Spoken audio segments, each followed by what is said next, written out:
أنا أردت الصفيات مصر اللي قاعدين dadkeyga iyo Soomaali meel kasta taagantaba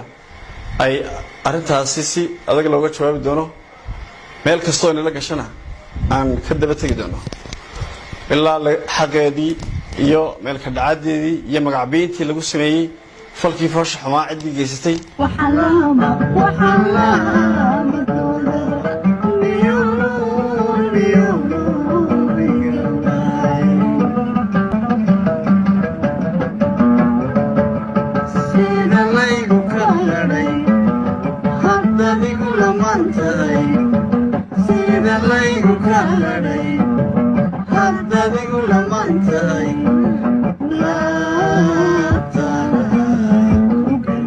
waqtigii wacnaa iyo jacaylkii weydaartay bay weli xasuustaan waa waayo iyo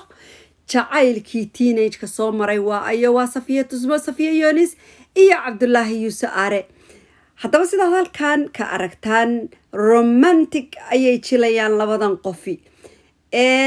run ahaantii dhiigu biyo maahan waxaan idin hayaa video Cabdullaahi Yuusuf Aare uu ka mid ahaa odayaashii dhinaca Safiya Tusmo ka soo jeeday halkaas oo ay fariin kulul uga direen waa markii Safiya Tusmo la haystay dhinaca Cabdi Cajuun familkiisa haddaba asxaabi waxay idin codsanayaan marka hore videoga like noo saara haddii aadan subscribe ahayn subscribe noo saar videogana share noo dhaha gabdhaha furta waa sahrasahan oo idinla soo dhawaada muuqaalkan aan rabo inaan idinla wadaago waxa uu ahaa muuqaal hore sanadkan horaantiisa markii Safiya Tusmo lagu dheganaa oo ay isku dheganayeen ex-keedii waa Cabdi Ciise Cajuune ayaa waxa dhacday labada familiba in ay wada hadal sameeyeen haddaba wada hadalkaasi ayaa waxa ka mid ahaa Cabdullaahi Yuusuf Aare odayaashii dhinaca Safiya Tusmo oo si kulul uga hadlay arrintaas waxaan rabaa inaad videogan ila daawataan magaca caylada Safiya Tusmo waxaan marka hore u mahad celinayaa dhammaan ummadii Soomaaliyeed ee ka dareencisay dhacdadii foosha xun lahayd ee lagu la kacay fanaanada Safiya Tusmo sida hiil iyo hoob isla garab taagay arrintaana aad uga xumaaday aad baan ugu mahad celinayaa marka labaad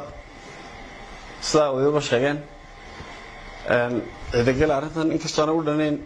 nimankii guddida ahaayna hor yimid ee arrintan nagala hadlayay si dhaqana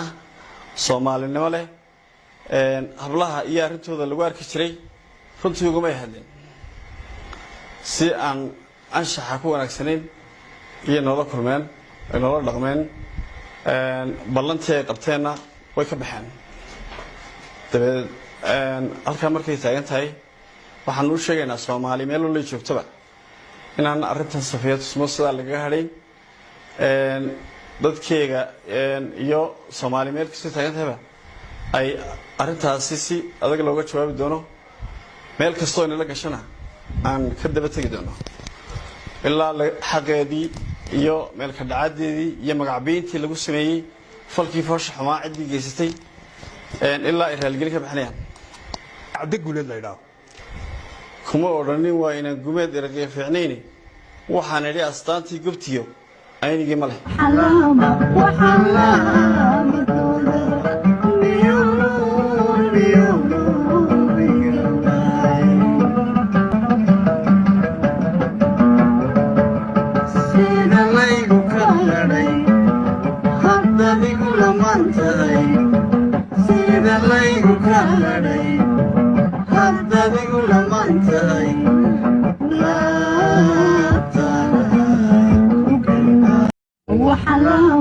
Safiya Tusmo ninkeeda Cabdullaahi Yuusuf Aare waxa uu ka mid ahaa san soo sheegay odayaashii ka soo jeeday dhinaca Safiya Tusmo oo wada hadalku uu ka dhaxeeyay odayaashii Cabdi Ciise Cajuun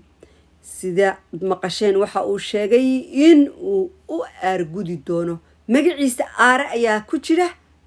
waana u aarguday mar waa ina abtidiis marna waaba jacaylkiisa yaraanta waan yaabay clipkaas markaan arkay waxaan idhi ninkan kaliya in ay wax isku ahaayeen ma ahan just waa dad jacayl hore ka dhaxeeyay inaba caadi ma aha jacaylka mid aan la ilaawin baa jira malaha asxaabay waxaan filayaa in aad videogaasi daawateen waxaan idinka codsanayaa mar kale like-ta ha ka ilaawinina haddaadan hore subscribe ahayn nagu soo biir oo subscribe noo saar fadlan gambaleelka furo gambaleelka ha ku ahaado gray ama black ha ku ahaado si video kasta markii aan soo dhigo oo kugu soo dhaco aad iyo aad ayaa u mahadsantihiin waa Sahra Sahan oo idin leh intaan videogan mid lamid ku kulmayno waxaa idinkaga tegayaa wassalaamu calaykum waraxmatullaahi wabarakaatuh love you all see you soon bye bye